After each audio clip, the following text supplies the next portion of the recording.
Yay! Happy Friday! It's Friday. It's Fierce Female Friday. It's a Moxie Chat day. We're in Moxie Chat season. It is one of my favorite seasons.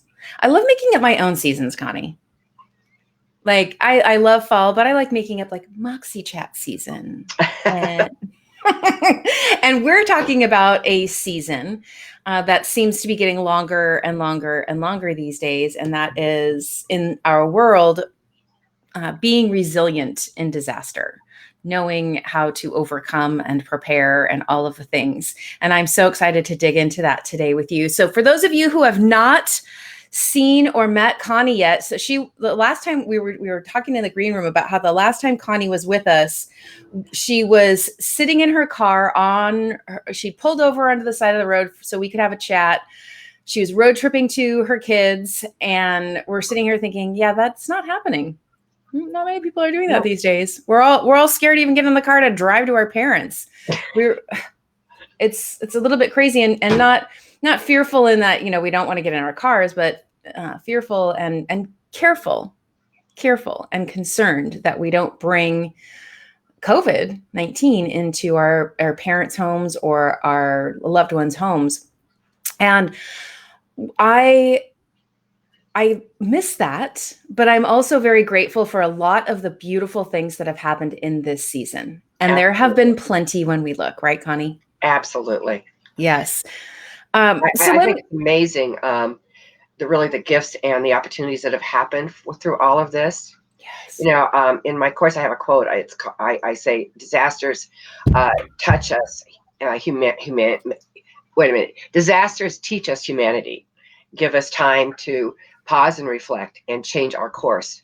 When you say 2020 has we've pivoted everywhere and changed everything, but it has taught us humanity, and it has taught us to stop and reflect on how we move forward.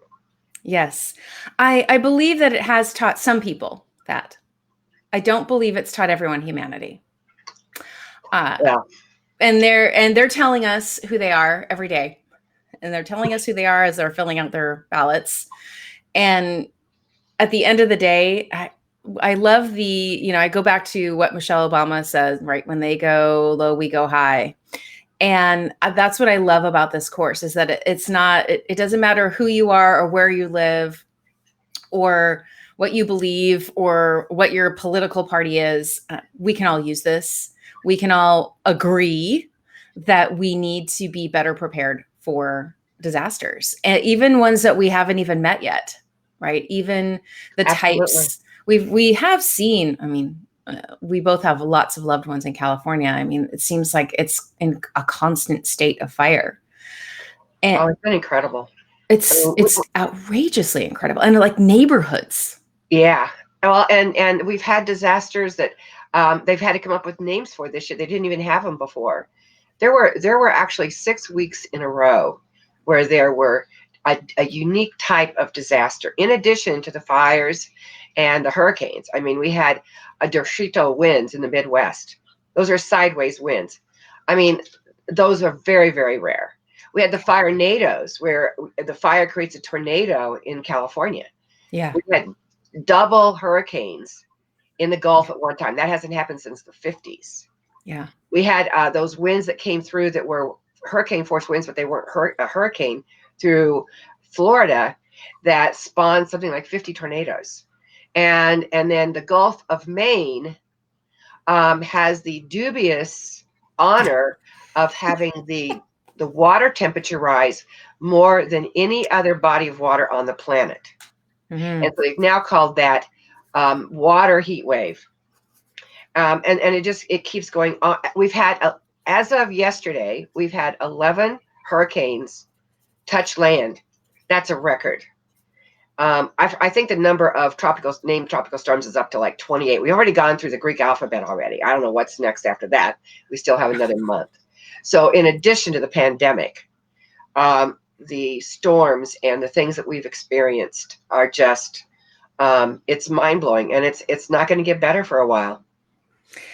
Well, and for those of you who are thinking, well, no, remember when Connie was here last time, she was talking about things like crystalline moments and becoming Zen and really, embracing your authentic self and your leadership and kicking butt in your leadership.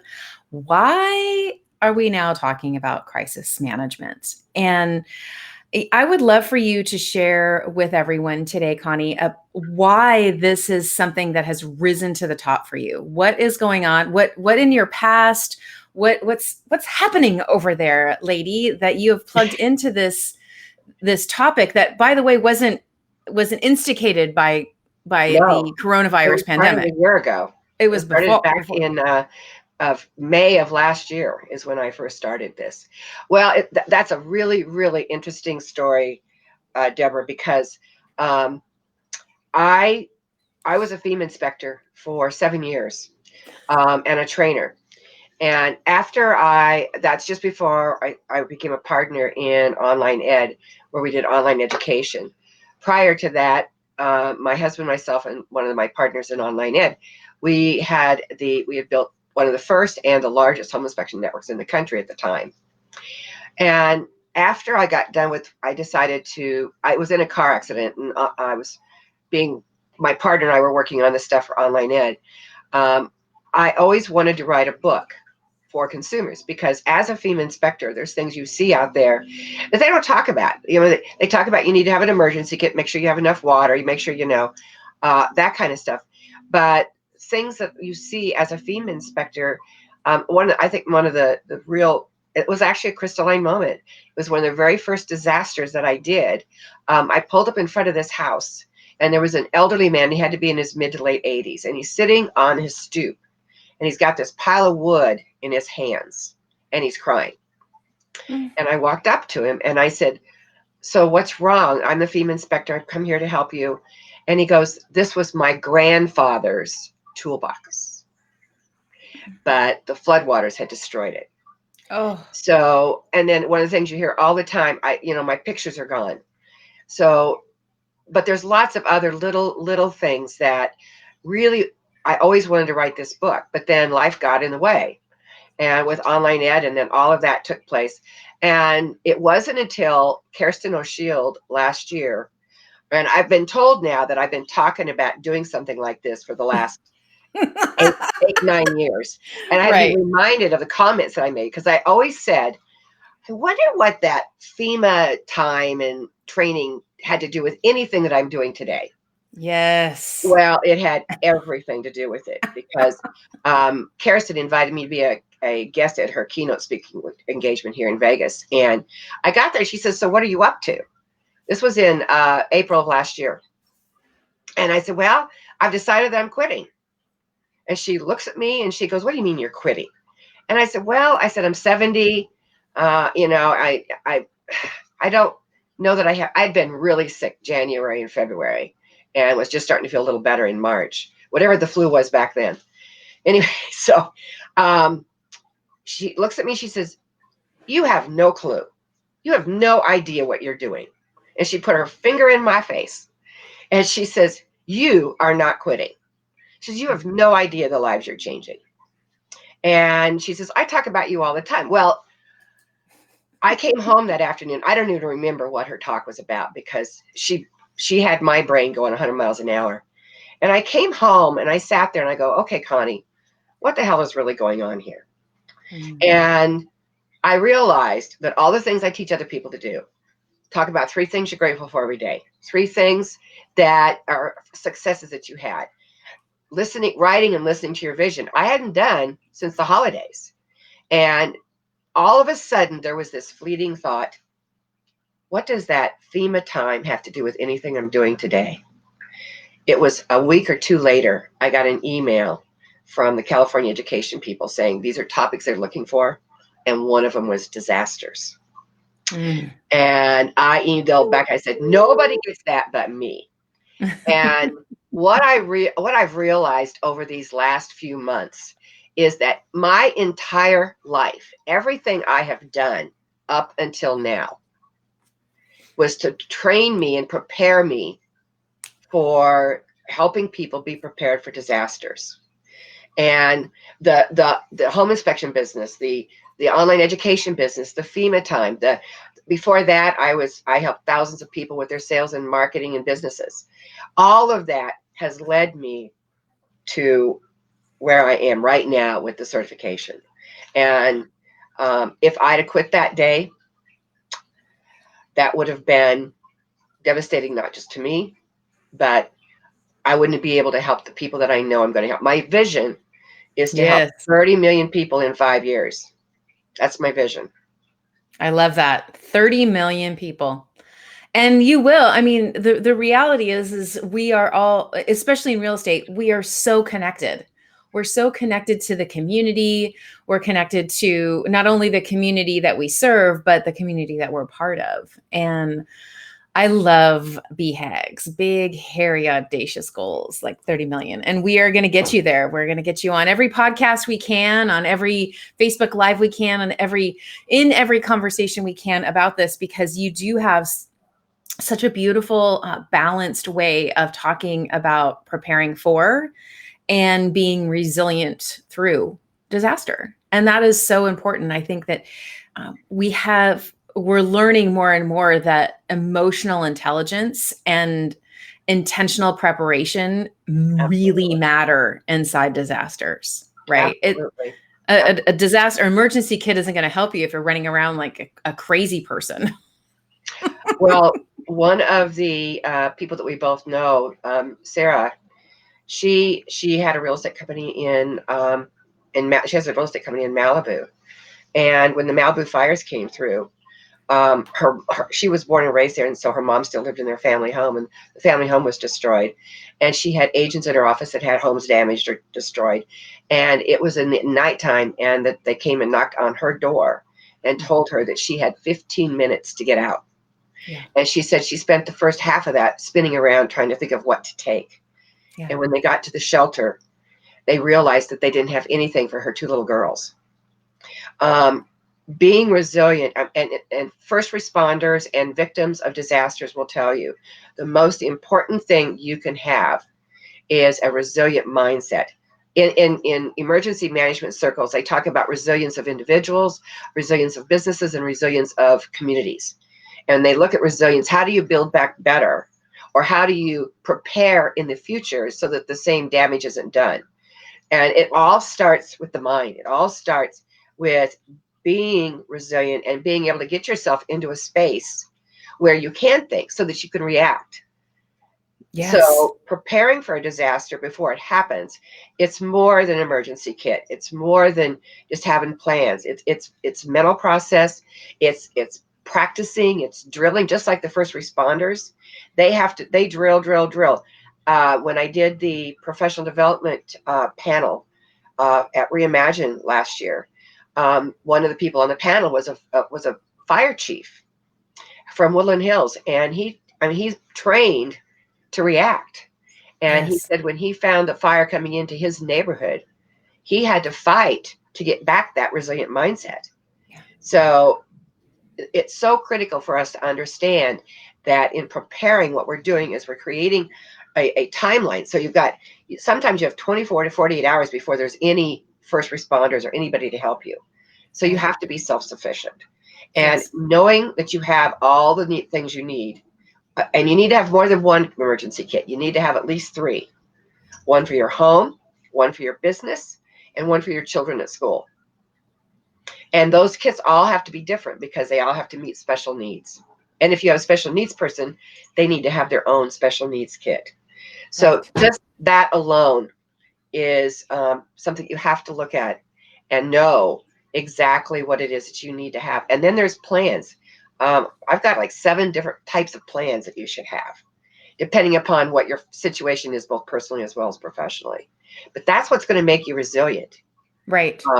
And then I think that brings peace of mind when you have an idea of, okay, so if this happens, then, right? Exactly. And we're assuming that at some point some sort of disaster could potentially knock on your door. We're assuming most of us have that. There's, whether it's earthquakes or tornadoes or most common is floods. All 50 Yeah. states have floods. Yeah. So floods, and honestly, we're seeing so much unrest in our country. It's like, how are we going to be prepared if something does happen in our country? Right. I Yeah, mean, I there's don't. things way beyond natural disasters. There's Yes. man-made disasters. There's mass Yes. shootings. There's pandemics. Yes. There's Yes. there's explosions. There's power outages. Yes. All of us are going to experience, and if it isn't some kind of disaster, we're going to experience some kind of crisis where what we've learned and how we've become prepared will help us. Whether it's a disaster or a crisis, it'll help us to prepare. Yeah, I like that you added both words, that you use both words together, because I think that that is important. Because there are some places I that I wouldn't think, like, do I have a disaster? I mean, there could be an earthquake. They keep saying there could be an earthquake. We've got Mount Rainier. There could be a volcano explosion. There's all these things that could be. But when you remind me that, yes, the power goes out, we get mighty winds here. And so reminding us that it is also a crisis, and that we do, the government or the public services are not only serving me. They're serving the millions of people that I live around. And so being prepared. So let's talk a little bit about what their people will get when they go through this. And right now, help me understand who's the ideal person to go through your courses. Well, anybody that wants to reach out and support their community. Obviously, my target, because that's my biggest audience, my biggest tribe, is in the real estate industry. But anybody that has a business that they want maybe to and be a part of their community and support their community, it's ideal for. So there's 4 courses that you take. The first one is called Be the Good News in the Face of Bad News. And it talks about the magnitude. So let me give you a really interesting statistic. If you go from 1980 to 2019, and taking into account inflation, the average cost of a disaster, if you take all those years, an average amount is $46 billion.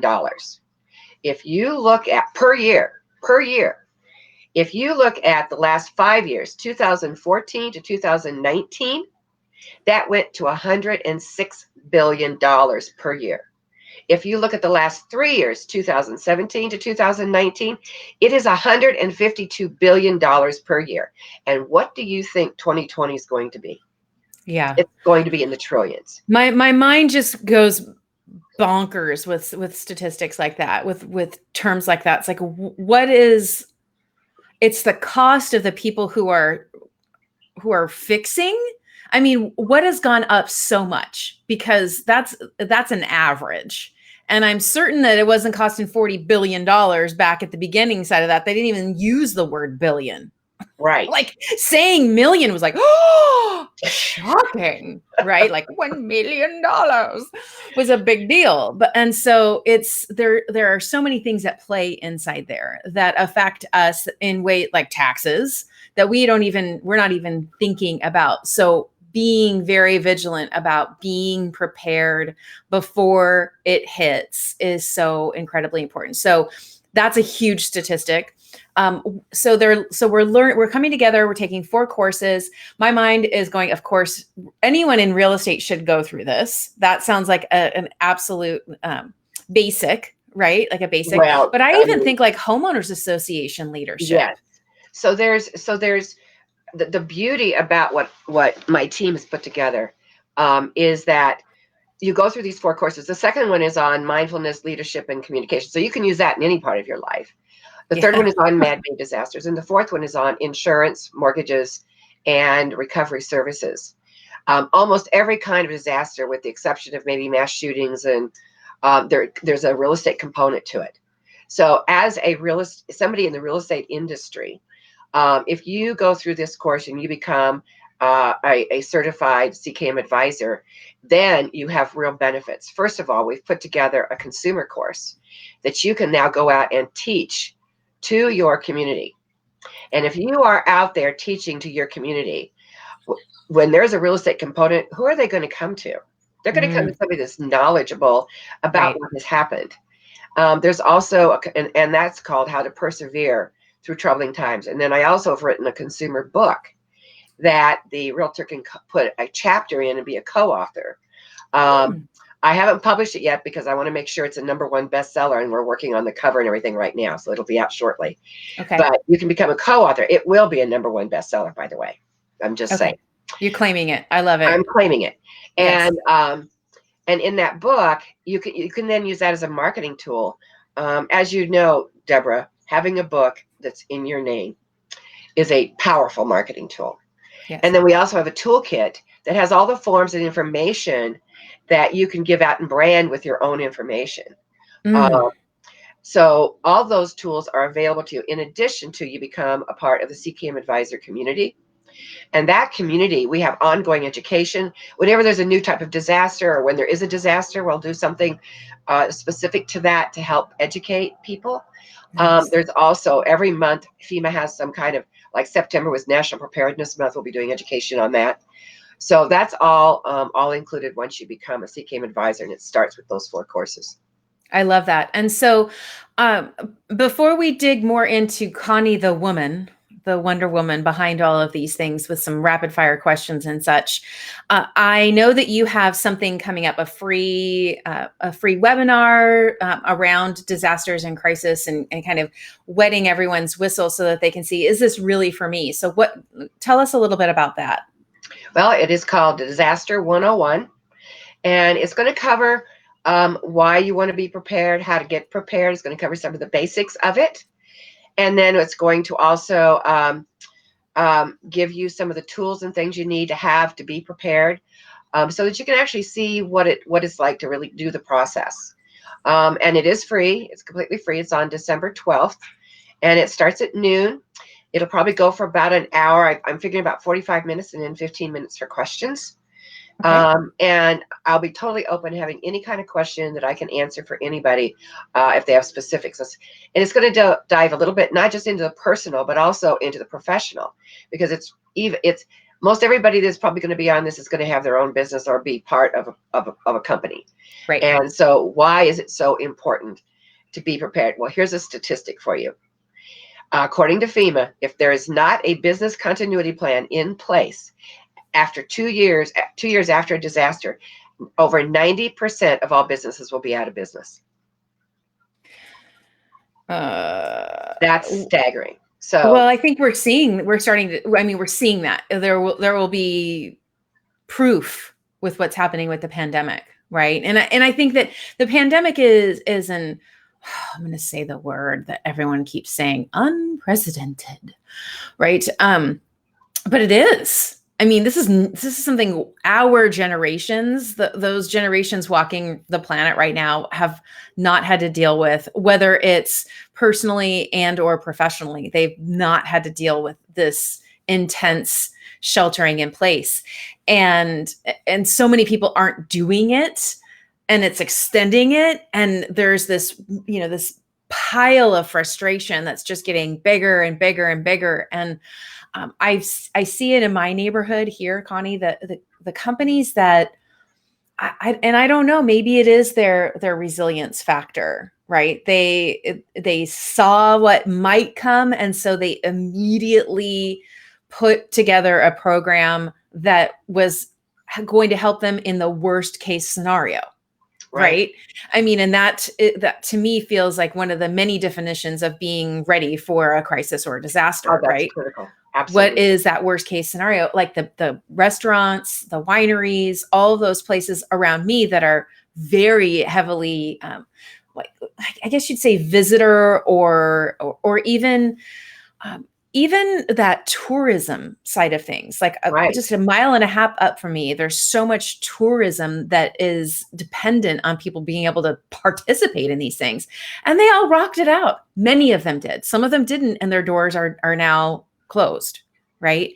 And so I think it'll be interesting from your perspective and to hear your perspective when we're on the other side of COVID-19. And the case studies that will come out of this, the ones that are thriving and that will continue to thrive, and the ones that unfortunately waited for someone else to fix the problem. Because I think that's what happened in a lot of cases, is they were like, well, someone else is going to fix this, right? Or it's going to go away. Yeah, well, when you watch a disaster like the hurricanes and the people, and you have two different types of people. You have the person that's crying and oh my God, what am I going to do? What am I going to do? What am I going to do? And then you have the other person that said, well, our house is gone, but we can rebuild. Right. And that's a resilient mindset. The other is a victim mindset. And that's why it's so important to have a plan, because you got to look at the worst case scenario. And I have to tell you, I love the innovation that people, the way people have responded, and there's so much incredible, fun new ideas, and people are going from, maybe they were a manager at a store somewhere and now they've got their own baking business. I mean, it's absolutely, when you take a look at those people and you study those people, okay, what is it about their brain and their mindset that helped them to move forward in that direction rather than having a pity party? Yeah. You know? Oh yeah, this is just like a turn on conversation for me. Like my brain starts to fire a billion times a second. Because what motivates people and how their brain, really what we're talking about is what highways have they set up inside their brains, right? Where are they dark and negative and Eeyore, oh, it's raining again? Or are they like Winnie the Pooh, right? Or like Tigger even, who's like, I might be the only one, but hey, that's what's wonderful about me. And I better survive because there will be no more Tiggers.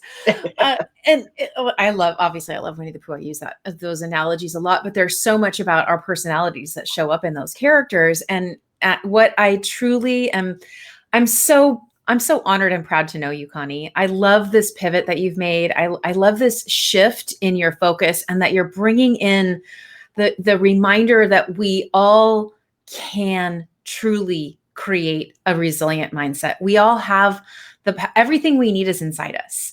We don't have to wait for somebody else to do this for us. We can do this. And then we can shift into being positively focused on problem solving, not crying, not being the town crier of the problems. Right. Oh, woe is me. Oh, here it comes again. Oh, here's another flood. Oh, here's another fire. It's here's what we're doing. Here's how I'm better prepared than I was last time. And here I've learned another thing. I wish I would have done that. Okay, so I'm going to do that now. And so inside the courses, I know that you were sharing, there's 4 individuals and you've got some different types of plans. I'm assuming there's checklists, and for those of us who thrive on like, just tell me what I need to do, Coni, and I'll do it.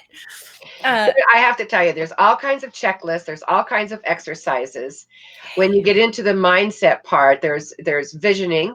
Another little tidbit I'd like to give out about this is what first responders do is they have an acronym called STOP. And the first thing you do is you stop. And then you take some breaths. And then you observe what's going on around you. And then you have your plan. You take and enact that plan. And you may have to adjust that plan a little bit. It may not be exactly what you thought it was going to be. Right. So you have to be flexible. And there again, it comes back to being resilient. But you can create a vision then that helps you get through. So when you're recovering, what does that look like? What does that recovery look like for you? Maybe it's something totally different.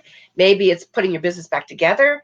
Maybe it's getting a different house because the house you have, when everybody's sheltering in place, isn't working. Whatever that end result is, and then creating a vision from that so you can come from that. And then each day, as you are going through the recovery process, each day at the end of the day, okay, what does the end of the day look like?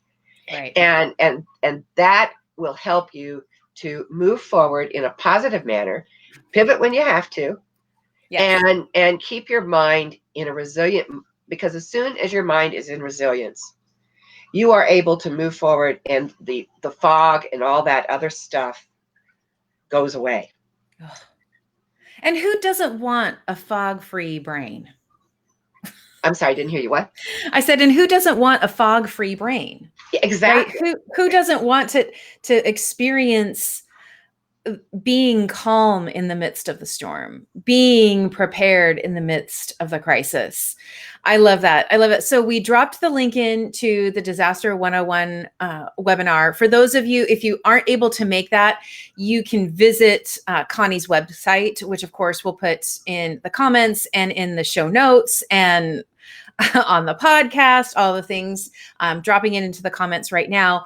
Get connected with her, fill out the contact form. She'll, of course, get you a bunch of information. Now, I know that you're talking with some brokerages, Coni, and you have a very fancy program they can be part of. Yes, I do. I love your words. And I love that you are also a lover of things like acronyms and acrostics and alliterations. So what is the program called? It's called Prestigious Partners. And as a brokerage, we have put together a special program, or we're in the process of adding to it right now, where we're going to make special pricing available for the certification. We're going to have special trainings available through the ongoing program. And so it's designed to help brokerages help to educate their agents within their offices and become CKM advisors. If there's a community of CKM advisors and there's a disaster, then we can support them in their efforts to bring their community back. And so starting with brokerages, because I think that that's a community all into its own. Yeah. And I'm really excited. We have some very exciting news coming out in the next week or so that I'm having a hard time buckling up. But but that's okay, because it's good. Good news. We can all use good news, and next week we're going to need good news, because we're all going to be, I think, hopefully celebrating on many other levels, but we have been in a season that feels like it's been one kind of, one negative after another, right? There's another problem or another outbreak of COVID-19 or another family member we know. I'm following one of my friends in Colorado, and it's so heartbreaking. Like, she's in the hospital and her O2 is low. She can't sleep, but they can't give her sleeping pills because it drops the O2. Like, these things that we if we're not experiencing them, we can lose sight of that until we, of course, open Facebook, which then pulls us right back into that rabbit hole. And so I love the idea of having something to look forward to, Coni.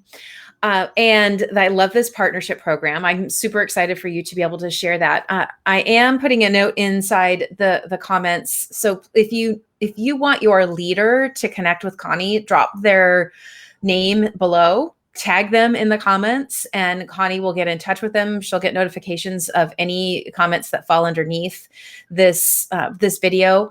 Let's help Coni spread the word about this. This is positive, problem-solving, focused goodness right here. And again, who doesn't need more of that today? So let's share some about you, Coni, because we've done this in the past, obviously, as you've been on the show, but I want to talk about some things that changed, that might not be exactly what they were, say, when you were here last time. So I was looking through when you were here last time, we were talking about the one word that you were using that year. And I feel like I'm looking through our notes. I'm like, what was your word? Do you remember what your word was? I think it was year? abundance. It was abundance. Yes, it was abundance. Yes. And boy, was 2019 abundant, right? Oh, wow, you manifested that. So what word is guiding you right now? Prosperity. Ooh, I love that. It's like a spiritual sister word. Yes. So would you like to hear my acronym? I would. I do. Yes. For those of you who don't know, we love to turn our words into, but take it to an 11. Yes. I have to tell you, wow. Okay. So, present, radiant, optimistic, strategic, passionate, retrospective, intentional, thankful, and yummy. Ooh, yummy. I love that. Well, I know you've had lots of yummy food with your buddy. Have you two been able to do much with all of the COVID lockdown? Have you seen? No, I'm sorry No, about that. That's a bummer. yeah, Um, but we actually, he came over and made dinner for me for my birthday, and we're talking about maybe doing some more things online until we can get back out and do events again and stuff together. Yeah. Well, we are in it's a different time. And I think that it will be this way for a long time for a lot of people. Not everyone. Right. Those of us who are healthy and have healthy friends and, we're already slowly getting together, but we're not going to be able to do big Thanksgiving meals like we No. have in the past or Christmas. For sure that not this year. And so I think it would be fun to have help people put together a plan for a virtual Thanksgiving and what does that look like Absolutely. and all the things that you can do. And again, being positive and focused on the solutions to the problems as opposed to the problems themselves is such a happier way to live, right? Oh, well, Deborah, I tell everybody, I mean, I've been one of the most fortunate, blessed women on the planet. I mean, to be honest with you, being in lockdown for me was a really, really good thing because I was going to plan on coming up to Washington, and I had a trip planned to Oregon that I was speaking, and I was going to be going to California speaking, and I had all these things I had planned, and I had all this stuff I wanted to write. Well, instead, I spent 5 or 10 weeks sitting on my friend's sofa with her editing and me writing. And if that hadn't happened, this wouldn't be ready yet. So for me, having it, and then I have to tell, I want to mention one other really important thing about this. When you have a resilient mindset and you've created this vision for yourself, then people and things start showing up in your life. And I have to tell you, I started this and it was me, and then my friend Elaine started helping me. And I now have a team of 5 people that have walked into my life and are the biggest blessings anybody could ever have. And it all starts with my vision of wanting to write one course, not a certification, one course. That's how it started. So it doesn't have to be a big grandiose idea. It can be one simple little thing that you want to accomplish. Yes. And you take that first step with writing that vision of what that looks like. Ooh, and that's gold. You can turn your whatever that is into whatever it is you want for yourself. That's gold. Gold, Connie. Gold, I say. I think that's so beautiful. So I love and all of your answers, which everyone will be able to read on the blog, are all interwoven with this consistent message, sharing with others, helping them expand and grow their own mindsets, and really participating in making your slice of the galaxy more abundant, more prosperous, more prepared, more resilient. I loved your 3 words: resilient, motivational, and happy. I mean, those definitely describe who you are. Okay, so I would like to do some rapid fire. Are you ready? Okay. Okay. All right. First, what is on your nightstand? What is on my nightstand? A book. I just got it from Cheryl Knowlton. Oh God, I can't think of the title of it. It's about her journey through her marathons, her half marathons and stuff. And I just started reading it this morning. Ooh, cool. A book is always fun. Your favorite movie? My favorite movie.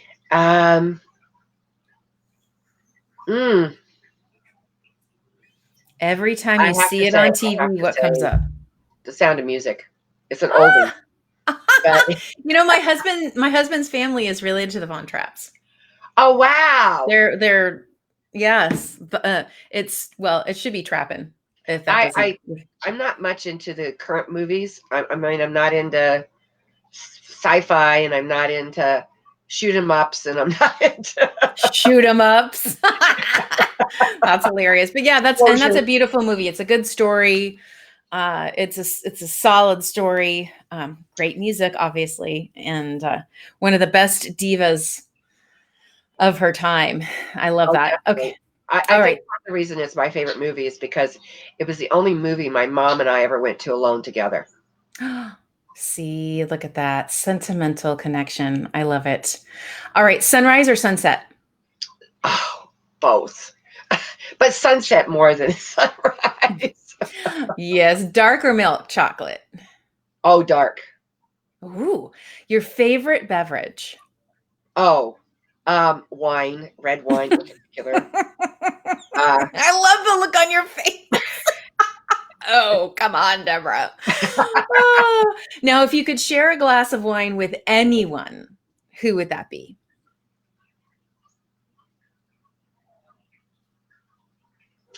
I would love to have a glass of wine with Oprah.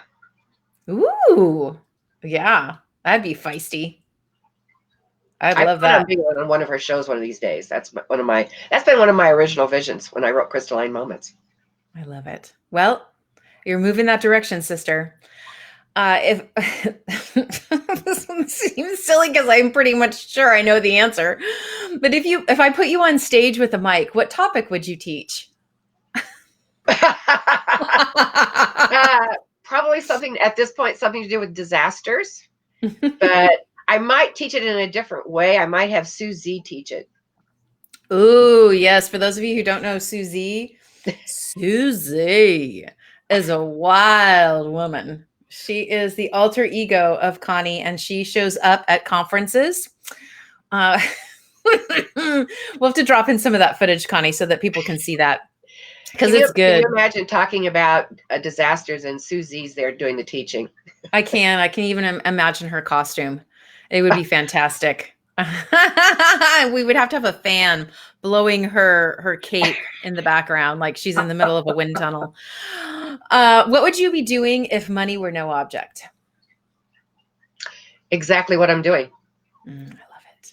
I'm not doing this for money. I'm not doing this for any other reason than I want 30 million people to be prepared, and I want that to be my legacy. So I would not be doing anything else. I might be taking a few more trips, vacations, but I would be doing exactly what I'm doing right now.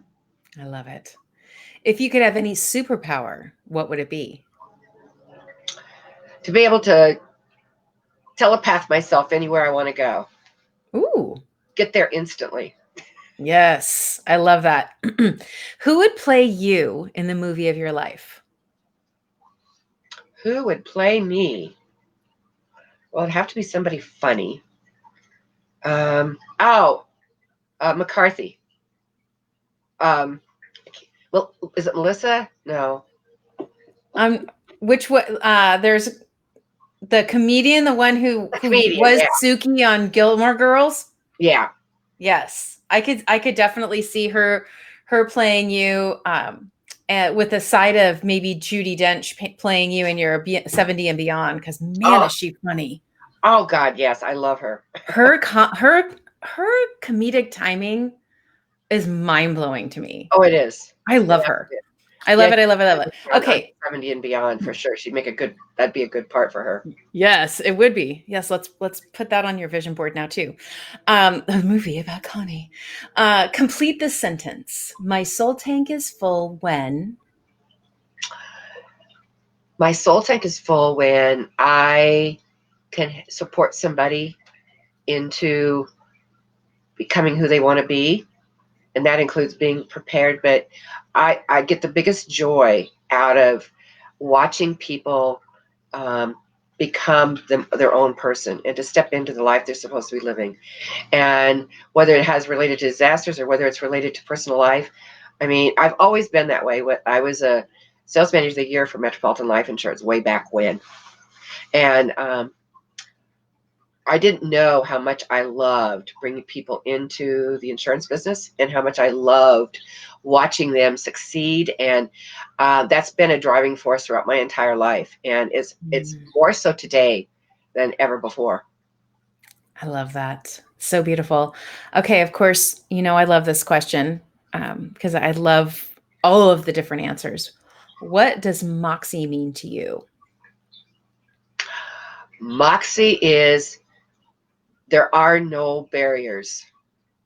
Ooh. You are the primo example of Moxie. there's no barriers. There's nothing that's going to stop you. There's nothing that's going to get in your way. And there might be a course correction, but there's no barriers. I love that. And I agree. I appreciate that honor bomb. And I love the idea that nothing gets in the way.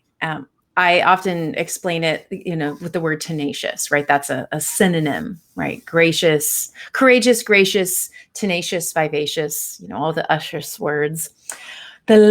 words that describe it. But when you know what your purpose is, it's pretty hard to stop you. Yeah. I mean, there are things that detour you. I love the concept of, God is like a GPS in our lives. And sometimes we just have to take big ass U-turns. We're still going to get there if we listen. Exactly. Listen to you have to listen. Listen and then do.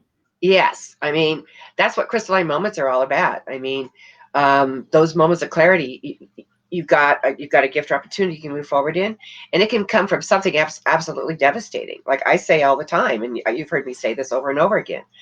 My husband passing was the greatest gift he ever gave me. And we had a beautiful marriage, but I wouldn't be doing what I'm doing if that hadn't happened. Yeah. So sometimes we get thrown a curve. Yeah. But we have to look at that curve and say, okay, what is that course correction? What is it that which direction am I supposed to go? Yeah. And definitely that him passing was a big one for me. I wouldn't be sitting here with you if it hadn't been for that. Yeah. And I am grateful for you. And I know that all of the lionesses in our pride are beyond grateful for you as well. As we close out the show, what's your last words of wisdom for those listening in today? I would have to say, please take the time to get prepared for disasters in your life, but not just disasters. Get prepared for things that might go wrong in your life, because the more prepared you are, the more resilient you are, and the easier, and maybe easy isn't the right word, the better and it'll be for you, and you'll be able to move forward and see where you need to go. But by all means, get prepared for disasters, crisis, anything that's going to happen in your life, because it's going to happen. Yeah. It's going to happen. Yes. I love that. Thank you so much for joining us, Coni. I look forward to hearing all the stories of those that you touch through our conversation today, and every single conversation that you have with every person going forward around this. I'm sending blessings your way, and I will do my best to say your name as many times as possible and get as many people connected to you. For those of you who want to connect with Coni, again, either drop your name below, connect with her here on Facebook, go over to her website, which of course is in the show notes, ckmsolutionsgroup.com. Send her a note there, get connected with her, find out more. If this is singing to your soul that you are ready to be part of the solution community around crisis and disaster, Coni is the go-to for you. So thank you so much for joining us today. I look forward to connecting with you all along the way, and we'll see you soon. Bye.